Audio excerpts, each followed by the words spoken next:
Gurubhyo Namaha, Namo Namaha, Sadashiva Samarambam, Shankaracharya Madhyamam, Asmadacharya Paryandam, Vande Guru Parambaram. Welcome to session 8. We will start with Dhyana Shlokam number 3. Chitram Vadataroho Mole Vriddhaha Shishyaha Gurur Yuva Gurostu Maunam Vyakhyanam Shishyastu Chinna Samshayaha. Chitram, very strange indeed. Vadataroho, of the banyan tree. Mule, the basement of the banyan tree. Vadataroho mule means the basement of the banyan tree. Vriddhaha Shishyaha, the disciples are very old. Guruhu Yuva, the teacher, the guru is very young. Guroho tu maunam vyakhyanam, the explanation of the guru is silent explanation only. As we have already seen that the silence should not be taken as a literal meaning. It is through body language. The Chin Mudra, he has said that wherein this is Paramatma, this is Jivatma, the identification through which we get the identification, and we have not to identify with our causal body, subtle body and gross body, then we will understand our true nature. This is one way of communication which is silently can be done. And second is by negating everything. When you negate everything, this is not Paramartattvam, this is not Paramatatvam, then you keep on negating as long as you can do it. Then what is remaining is, the remainder is the negator, that is the Paramatatvam. Then through implications, by pointing it, it's acting as a pointer to that. It cannot directly explain about it, but it can be a pointer. Suppose you want to see a moon, I am saying that you see through these branches of a tree. So the branches of the tree is a pointer to the moon, right? Similarly, we can use pointers, right? The words can be used as a pointer. So these are all coming under the silence communication. So the guru communicates silently, and Shishyaha, the disciples, their doubts are removed. Then here, when the Shishyas, the disciples' doubts are removed, they also have to play their role, right? The Shishya has to receive the knowledge correctly. First, we will see that how they should not receive. At the time of receiving, what they should not do. The receiving should not be like a pot kept upside down. When you keep the pot upside down, if you pour water, the guru is pouring water, means the knowledge, then it will not go inside the pot. It will not go inside the mind. It will go around it, in the periphery, right? So it should not be like a pot kept upside down. That way you should not receive. The second is the pot should not be leaky pot. If it is leaky pot, even if it is kept rightly, and even you pour water, the water will go in, stay for some time, and it will be leaking out. After some time, there won't be any water in the pot. So similarly, when we receive the knowledge from the guru, it will remain for some time. After some time, it has gone. It should not be like that. The third is, the pot should not be dirty. If it is dirty, though the water you pour is very pure, the water will become dirty. What is the dirty part means? Prejudice. When the guru gives some knowledge, we don't have the shraddha. We question him. We always have doubt in ourselves. We are biased. So indirectly, what is the meaning? How to receive? The pot should be kept properly, straight, and it should not have any leakage, and it should be pure. Similarly, we should have a clear mind, okay, and we should have the one-pointedness, and we should, upright means what? Full attention should be given to what the guru says. That is called Shravanam. When the guru teaches, we should receive the Shravanam. We should receive the teaching that way. So it's very clear now. So Dhyana Shlokam 3 is completed. Now the slokams are small and we will finish it very fast. The Dhyana Shlokam 4, Gurave Sarvalokanam Bishaje Bavaroginam Nidaye Sarva Vidyanam Dakshinamurthy Namaha. This slokam most of the people might be knowing. Gurave Sarvalokanam, Gurave Namaha. I salute the Guru, my Guru, preceptor. He is the Guru of all the world, Sarva Lokanam, for all the world. Bisheshe, he is the doctor, he is the healer of Bhavaroginam, all diseases in the samsara diseases. That samsara disease means we continuously take birth and die, get old, sickness, everything. This chakkar, this cycle goes on forever, no? So he gives the Atma Jnanam and he tells you, you are the consciousness which is beyond death and birth. So that disease is gone. He is the healer. So he is a Vaidyanatha. Vaidyanatha. There is a temple also, that Vaidyanatha temple, right? Okay. Nidaye Sarva Vidyanam. He is the treasure. He is the storehouse. He is the warehouse. He is the store of all learning. All learning. Sarva Vidya. Dakshinamurthy, that's Dakshinamurthy, I salute. So Sarva Vidya includes what? Padashastram. Padashastram means grammar, Vyakaranam, and Vakya Shastram, that means Mimamsa, interpretation, how to interpret a sentence, and Nyaya Shastram, that is logic, Pramana Shastram, and definitely Vedanta Shastram, or every Shastram wherein we know something. So that is Sarva Vidya. He is the treasure house of all this knowledge, and by saluting him, we will get all this knowledge which is required to understand our true nature. So there is a Subhashitam. So the Guru is what? Now Guru can be defined as what?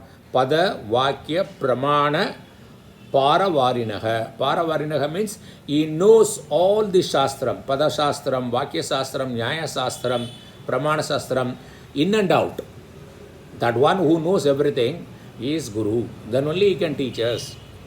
Then there is a Subhashitam which talks about how the Shabda Shastram is very important and how it is difficult to learn that. And if you don't learn it, you cannot understand the teaching of the Guru, which he talks about the consciousness, our true nature. Shabda Shastram anaditya yahapuman Vaktum ichchati vachaha sabantare yata kaschit rodhum ichchati vane madotkatam hastinam kamalanala tantuna. Shabda Shastram. Shabda Shastram means we talked about rules of grammar, etymology, phonetics, how to speak, how to pronounce, how the word is formed, what are the grammars, that Shabda Shastram. If you don't study this well, and one wants to speak in a sabha, assembly, of learned person, it is like what? It is like a person, rotum ichchati, he wants to control an elephant with a rud, mother, with a rud. That elephant you want to control with what? With a lotus stem, tender lotus stem. How is it possible? Similarly, if one wants to give a speech in a learned assembly without knowing the Shabda Shastram, that is that grammar, etymology and the phonetics, everything, the all rules relating to languages, communication, that is as difficult or impossible like a person who wants to control a mad elephant, a rut elephant, okay, with a stem of a lotus. How difficult it is. That shows the importance of Padashastram. Now we will go to Dhyana Shloka 5. Om Namah Pranavartaya Shuddha Jnana Ekamurtaye Nirmalaya Prashantaya Dakshinamurthaye Namo Namaha. Om. Om is the consciousness.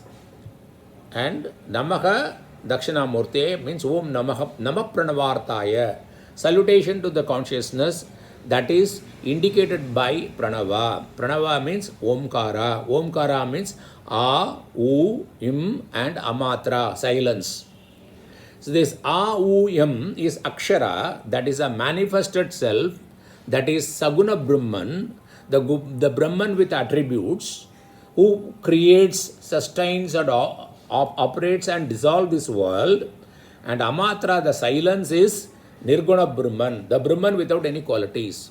So paramarthically, absolutely, he is Nirguna, he is without any attributes. Our consciousness is without any attributes, but For empirical purpose, for transaction purpose, it appears as though it has got a quality.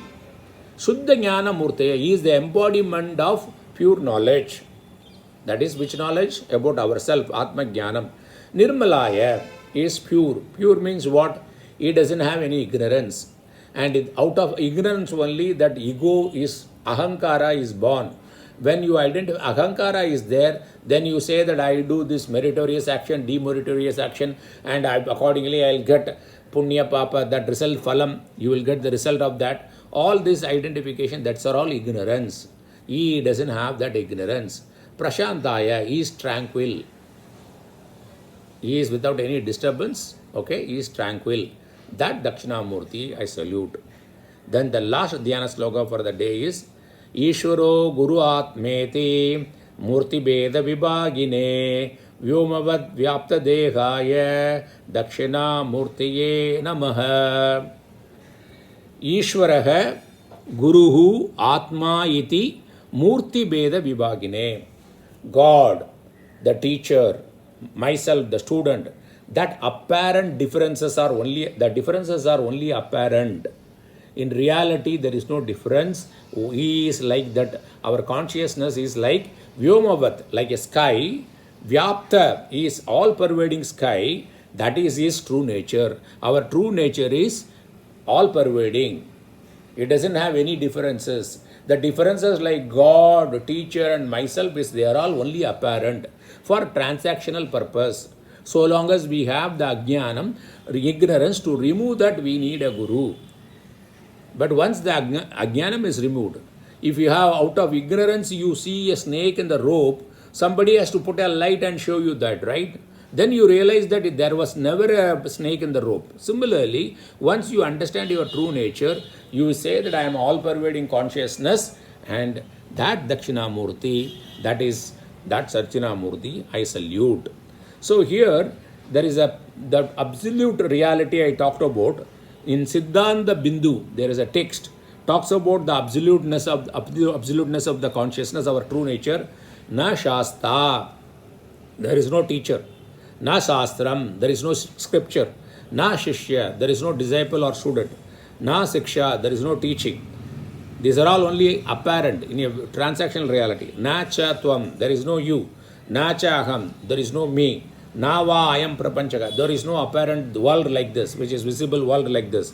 Surupa Avabodha, once we know our true nature, Vikalpa Asagishnuhu, there is no doubt that there is a teacher, there is you, there is to be taught, there is a student, there is a scriptures. All these differences, the alternatives are not there. You are very clear once you know the Atma Jnanam. That true nature is Tat Ekaha, that is only one, non-dual, and that is when you remove all this, there is no teacher, there is no scripture, there is no student, everything, when you negate everything, then there is one negator, that is you, that is your consciousness, that is the consciousness, okay? And that consciousness is Shivaha, auspicious, Kevalaha, absolute, Aham Brahmasmi. Understood? Now what I will do is, I will chant all this sloka from 3 to 6 once again, and we will conclude. Chitram vadataroho mule vriddhaha shishyaha gurur yuva gurostu maunam vyakhyanam shishyastu chinna samshaya. That what is strange is the teacher is young, the students are old, and without even communicating by words, directly, the literal meaning is not the direct meaning of the words, by implied meaning and by saying no, no, no, and by body language, the truth, the Atma Paraparabha Brahma Tattvam is explained, their doubts are removed. Then Dhyana Shloka 4, Gurave Sarvalokanam Bisheshe Bhavaroginam Nidaye Sarva Vidyanam Dakshinamurtiye Namaha. I salute the Guru of the whole world, and he is the remover or the doctor or healer of my disease of birth and death, and he is the treasure house of all knowledge and all learning, and that Dakshinamurti I salute. Om Namah Pranavartaya Shuddha Jnana Ekamurtaye Nirmalaya Prashandaya Dakshinamurthaye Namaha. Omkara is that super consciousness, that is my true nature, and Pranava, that is indicated by Pranava. The Om is A, U, and silence also. The A, U, indicates the apparent qualitative, the attributes of Brahman with the attributes with qualities, and the silence indicates that Nirguna, the Brahman without any qualities. That is my true nature. And its pure consciousness, it is the embodiment, that is the embodiment of the pure consciousness, and which is without any ignorance, and it is tranquil. And that Dakshinamurthy, that is nothing but my consciousness. I am saluting that. It's only a gratitude, right? It's a word of expression of gratitude. Ishvaro Guru Atmeti Murti Beda Vibhagine Vyomavat Vyapta Dehaya Dakshinamurtiye Namaha. The differences like God, teacher, and student, they are all apparent. But the true nature, our true nature is all pervading like sky, which is pervading everywhere. That is my true nature. That Dakshinamurthy I salute. So, Sadashiva Samarambam Shankaracharya Madhyamam Asmadacharya Paryandam Vande Guru Parambaram. Now we have done only the introduction and Dhyana Shloka. The text proper will start from the next session. Thank you very much for this opportunity.